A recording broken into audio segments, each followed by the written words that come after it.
bonjour et bienvenue pour cette première vidéo. Je suis Dr Jalot Hafeda, enseignante à l'Université de Blida, département biotechnologie et agroécologie. Vous pouvez me contacter sur mon adresse email professionnelle et vous pouvez me retrouver à la salle des enseignants chaque dimanche et mardi. Le cours que je vais vous enseigner, c'est un cours intitulé Génomique microbienne. Elle est destinée pour les étudiants de première année master, spécialité biotechnologie microbienne.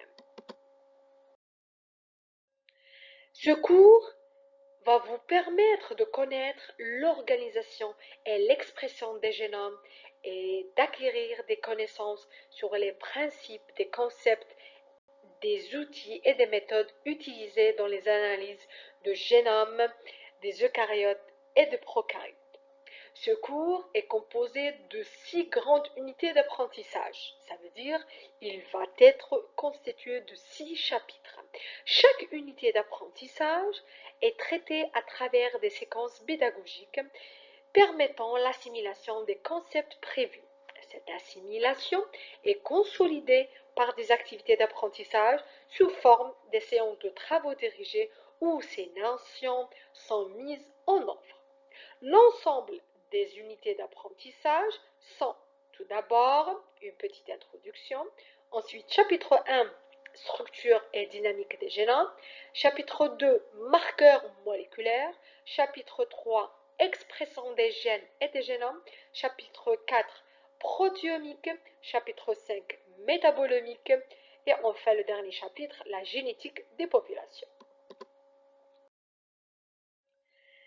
Les objectifs de ce cours, ça veut dire à la fin, vous allez être capable de définir la génomique et d'écrire la structure des génomes, comprendre l'organisation et l'expression des génomes chez les organismes, différencier les génomes prokaryotes des génomes eucaryotes, connaître les outils et les méthodes utilisées dans l'étude et l'analyse des génomes et évaluer les connaissances sur les principes des outils de la génomique appliqués à l'étude de l'évolution des organismes.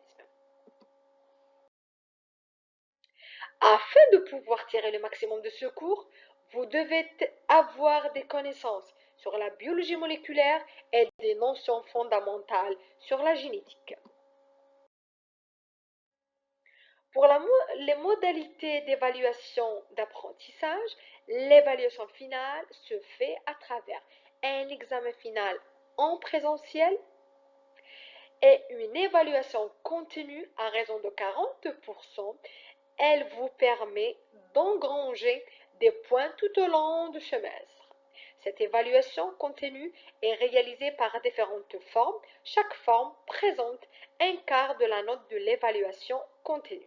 Il s'agit des notes que vous allez avoir ou bien les avoir à partir des interrogations écrites, rapport écrit d'un projet individuel, à la présentation orale et des notes obtenues à l'assiduité.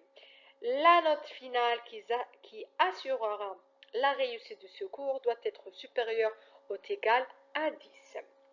On se verra à travers le prochain vidéo pour qu'on puisse commencer le contenu et voir quel est le contenu de cette matière.